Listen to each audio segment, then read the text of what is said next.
Hello guys, Robert1 here coming at you with a new Yu-Gi-Oh video, and in today's Yu-Gi-Oh video, I have for you a match in Rated DB with my new and improved hero list against, well, Mr. the Beast's here, Unchained deck. Now, just before we get into this replay, I do want to say that my new hero list is focused away from using cards like Fusion Destiny and Vision Hero Vion and Vision Hero Faris. Now, the reason behind this is because I feel like with those cards in the hero deck, we've reached a standstill in the progress of how heroes are being played, so I wanted to kind of take a step back away from them and see what's capable of the deck if we take out those cards and put in different cards, different engines to create a whole new strategy with heroes. And honestly guys, I'll be completely honest here. This is basically Darklaw Turbo Warrior combo hero deck, and I know a lot of people don't really like that strategy,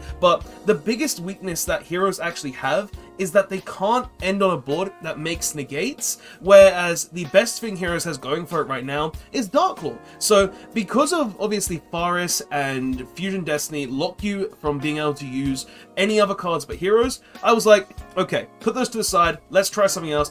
And I feel like I've got a list here that is going to be very, very strong. It's Darklaw Turbo, we play cards that can make negates, and I really, really do like the deck so far. I think there might still be a few kinks that I need to work on to make it perfect, but right now I think the deck is going very strong, and I wanted to showcase this replay because it showcases the deck very well and showcases what the deck is capable of. So yeah guys, let's get into this replay. This deck profile will also be coming out in a few days, so hopefully you'll enjoy it when it actually comes out, either next week or the week after, and let's actually just get into it because I'm going to keep rambling on if we don't. So let's go ahead and play the replay. So rock, paper, scissors. I won the rock, paper, scissors against Mr. Da Beast, and we are going to go into the game. So I go first because obviously I'm playing a hero combo deck. I want to be going first, and we opened a very, very good hand. We opened 5-Foot Lady, Shadow Mist, Dark Magician, which is a brick. We are playing Dragoon in the deck, that's why Dark Magician is there, and Instant Fusion.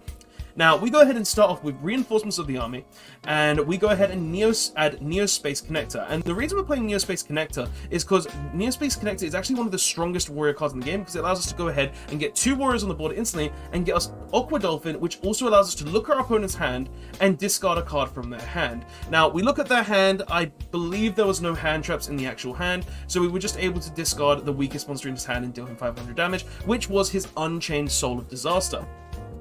From that point, we just start to go combo. We go ahead and link those into an Isolde. We use the Isolde to add from our deck to our hand a Joker's Knight, the new card that came out in Kiko, King's Court, and is actually really, really strong. From here, though, we go ahead and use the Isolde.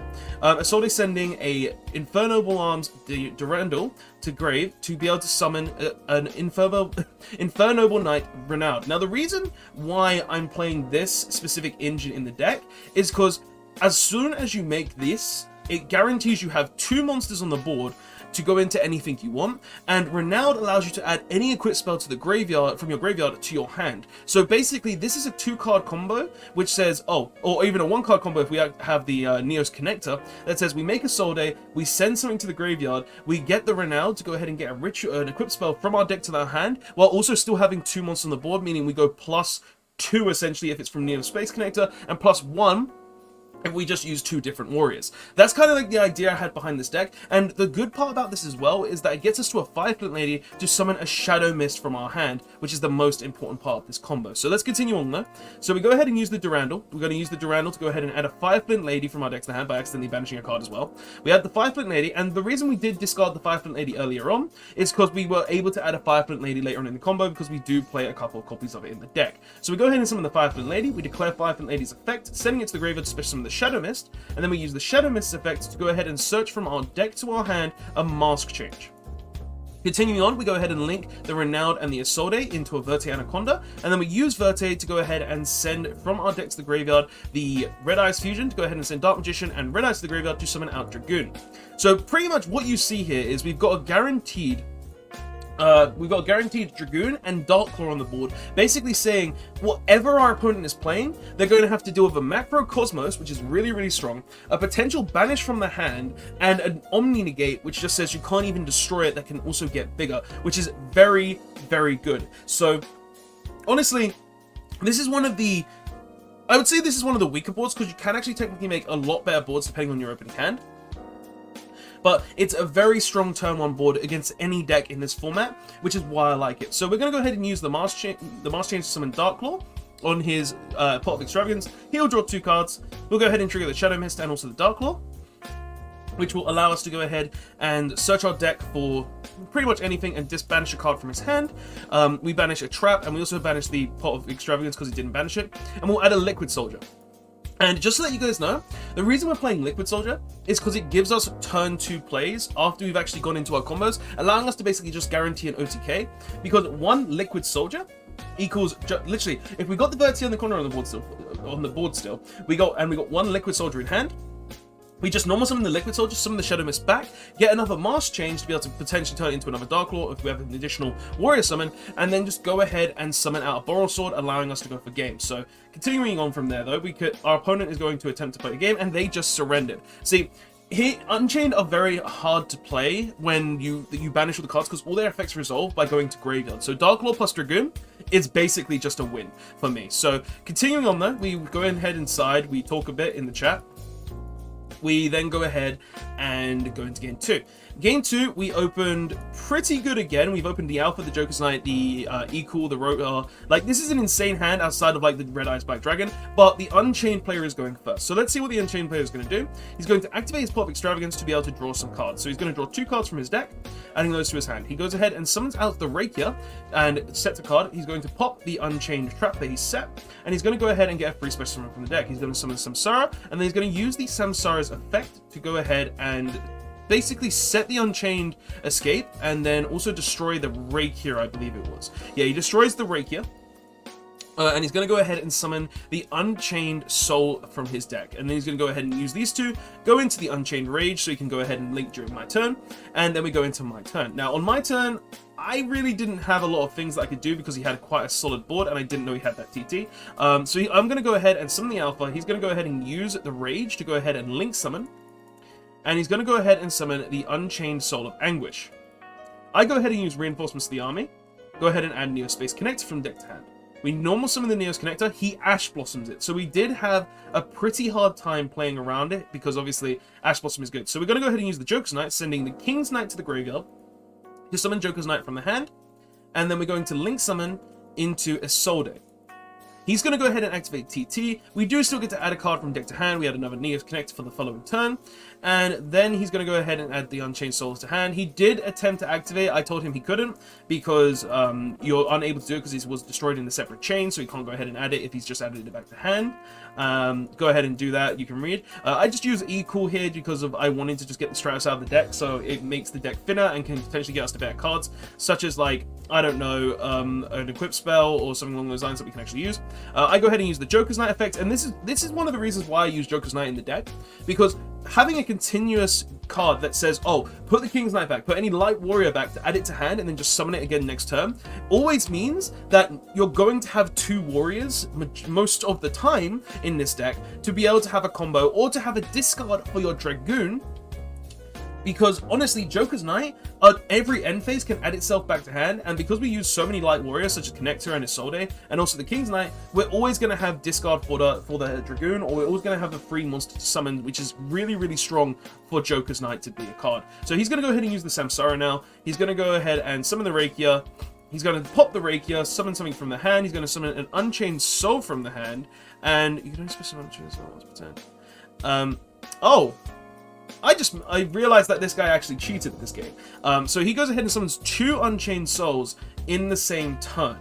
And this is actually an illegal play. I didn't realize this at the time, so that's my bad during the match.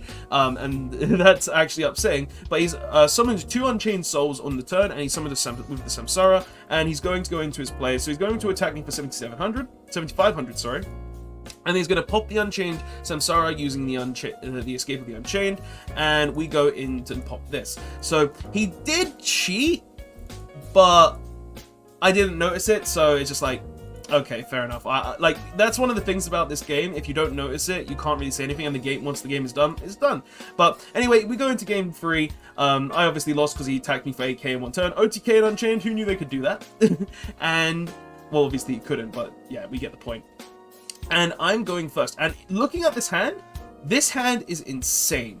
Like, I've opened literally Hero Lives, Neo's Connector, Joker's Knight, Fireflint Lady, and Potter's Prosperity. This is literally the entire combo deck. Like, this is everything. We have access to Darklaw, we have access to Neo's Connector, summon Aqua Dolphin from the deck to go ahead and discard a card from our opponent's hand. We have Joker's Knight to get an additional summon, we have Fireflint Lady to get additional plays, and we've got Prosperity to get a potential top 3 cards of our deck, which is really, really strong. So let's continue the game and see what we do. So we start off with the Hero Lives. Hero Lives just being very, very strong hero card that summons the Stratos from the deck, and then the Stratos is going to go ahead and trigger to add the Shadow Mist from the deck to the hand. Now, the reason why you don't just go ahead and summon the Shadow Mist here, and I want to make this clear, is because, yes, you could summon the Shadow Mist and get the Mask Change instantly, but the reason you don't is because you want that additional warrior monster on the board to go ahead and link off. You always want Shadow Mist to be on your board at the end of your turn, and going ahead and linking this away, we'll go ahead and special summon this from the deck, means you do get the Mask Change instantly, but it's not going to be on the board at your end of the turn 9 times out of 10, because if you don't get the Living Fossil, or if your opponent stops it, then you're not going to have a play for the following turn. So yes, you can have the Mask Change, which is good, but the additional warrior on board and having the Shadow Mist at the end of the turn is the point of this deck. That's like one of the main points of the deck, to go ahead and make sure you have things. So we go ahead and now use Neo's Connector. He goes ahead and Ash Blossoms it. Just really good at ashing my Neo's Connectors, right? And we continue. We go ahead and use Joker's Knight, sending the King's Knight for cost, summon the Joker's Knight from the hand. We go ahead and link those two. Go ahead and summon a Soul Day, and then we use a Soul Day to add a, I believe, yeah, it was Joker's Knight. I add Joker's Knight to the hand, and then we use a Soul Day again, which is going to send the Living Fossil to the graveyard this time, and summon the Renowned. Now, obviously, the reason why we sent the Living Fossil instead of the Durandal is because we've already got the Fireflint Later in hand, and we didn't have to discard it, so we're going to be able to get the Living Fossil back. So, continuing on, we use the Renowned to add the Living Fossil back to hand, and then we go ahead and summon the Fireflint Lady. We use the Fireflint Lady's effect to go ahead and special summon the Mist from hand. Mist is going to go ahead and get us the Mask Change. And honestly, guys, with this board, you could do quite a few things. And this is something that you could potentially do instead of what I do here. I just did the plays here for a specific reason, and I'll explain it after we've done it. But we're going to go ahead and summon the Neo's Connector. And Neo's Connector, we're going to overlay the Connector with the Stratos, and we're going to go ahead and make an Abyss Dweller. Now, you're probably wondering why I made Abyss Dweller. I'm just going to Dragoon play here. Why I made the Abyss Dweller here. And the reason why I made the Abyss Dweller here, even though we have Darklaw access, is because, well, Abyss Dweller, if we get hit by, like, Dark Ruler no more, or anything along those lines, then the Abyss Dweller is backup. So it basically says that if he does somehow stop the Darklaw from happening, or he gets rid of the Darklaw, then he still can't use his graveyard. That's kind of like the whole idea, reason I did that. So, yeah. But, anyway, we're going to go ahead and use Prosperity here. We're going to banish, I believe it was free. Yeah, we banish free. And we go ahead and get the Ash Blossom to hand, so we have an additional negate, which was really good, to be completely honest. And then we go ahead and end turn. So, basically, guys, the slight difference you could have here from what we've done here, obviously, is instead of making the Abyss Dweller, what we could have done instead is we could have made an IP Masquerena, which I do play in the deck, and we could have used the IP Masquerena to, on our opponent's turn, be able to go ahead and make an Appaloosa, so it has 2 negates, so we have 2 monster negates for our opponent's turn, or you could go ahead and make the IP Masquerena to be able to go ahead and make a Nightmare Unicorn during your opponent's turn, or a Nightmare Phoenix to pop or shuffle away cards as well. So that's just more stuff you can actually do with this deck instead of making the Abyss Dweller, and that's just other things in the deck that I've kind of been working with and trying to see if it's perfect, and I'm really liking a lot of it right now as well. Anyway, continuing on, so we go to opponent's turn. I go ahead and Dweller in the standby phase. He goes to battle phase, and he opened evenly matched. This was upsetting, but we did have the Dragoon, so we used the Dragoon. He goes ahead and Gammas. I chain the Mask Change here, and this is where kind of one of the places where Robert made a little misplay, also kind of the correct play, because there was 2 things I could have done here, which would have been really, really good. And I could have used the Ash Blossom to go ahead and negate the Gamma. So I would keep the Darklaw on board, and I would basically negate the evenly matched having a 4K Dragoon. And he would just have to, you know, like, not even, and he wouldn't have the Gamma on board or anything along those lines. Or what I could have done is pretty much not misplay, and after it all resolved, trigger the masked hero, the elemental hero Shadow Mist, to go ahead and add the liquid soldier to deck, from hand to deck. Little misplays did happen. I'm sorry, I was engrossed in the game and I was talking to the guy and I was enjoying it, but sometimes stuff happened. But what he did after was actually big brain. As you can see, he summoned the Unchained Soul of Disaster, because he would allow him to link with my monster. He tries to link the Dragoon. I told him he can't because he can't target it. But then he goes ahead and just does it on the Darklaw, so he goes ahead and links that off. So he goes ahead and makes the Soul of Rage. And it's now my turn. We go into draw, standby. We go ahead and start off with Dragoon effect, I believe. Yep, we Dragoon, target that. We chain the Dragoon, discard an Ash Blossom in hand. And we also did make up one other misplay. During the opponent's end phase, I should have added the Joker's Knight, because then it would have stopped me from having to discard the Ash Blossom and also have a lot more damage, or have a lot more damage on board. So just little misplays did happen in game 3, but nothing too big that could have affected me from losing, because we still have Dweller and the Dragoon. So we attack for 5,700. He's on very low life points now. We go in, we pass turn, we get the Joker's Knight back after realizing, oh, we made mistakes. Okay, let's go ahead and get it in hand so we can have everything. He draws for turn. I discard the Detachment Dweller so he doesn't get graveyard effects. I draw for turn. Go ahead and use Dragoon, target the set card. He goes ahead and sends the Adhara, and he goes ahead and uses effects. I go ahead and use the Ash Blossom to negate, and that's where the game actually ended. So, guys, that is the match, and honestly, that's pretty much how I've been working with heroes right now. That's the logic I've been working with them, trying to make them better, trying to make them more consistent, trying to make them be able to make a much better board than literally just Darklaw plus Sunriser plus Absolute Zero, or maybe a Plasma, because honestly, those boards aren't bad. It's just the fact that in the game right now, negates are very important, and if your deck can't make a negate, you're going to get hit out with a lot of different cards, and you're going to lose to a lot of different things. So I wanted to try and step away from the cards that lock you into heroes and try new things such as this. And honestly, I'm really liking it. I'm really enjoying how it's going, and hopefully you guys will enjoy it as well when you see the deck profile. Hopefully you realize the ideas that are behind it, the things that I'm working on with it, and hopefully you will enjoy it. But anyway, guys, that is the video though. I hope you did enjoy this little match between an Unchained player and a hero player. It was honestly a lot of fun to play the guy. The Beast, you were a great opponent, you were fun to play against, and it was nice talking to you. But guys, that's all I have to say. Thanks so much for watching. Hopefully we don't see any more cheats on DB when I make a replay video, if I do make more replay videos. And that's all I have to say, guys. Thanks so much for watching. Don't forget to check the links in the description below. I'll see you guys in the next one, and that is RobotBat1 signing out. Later all.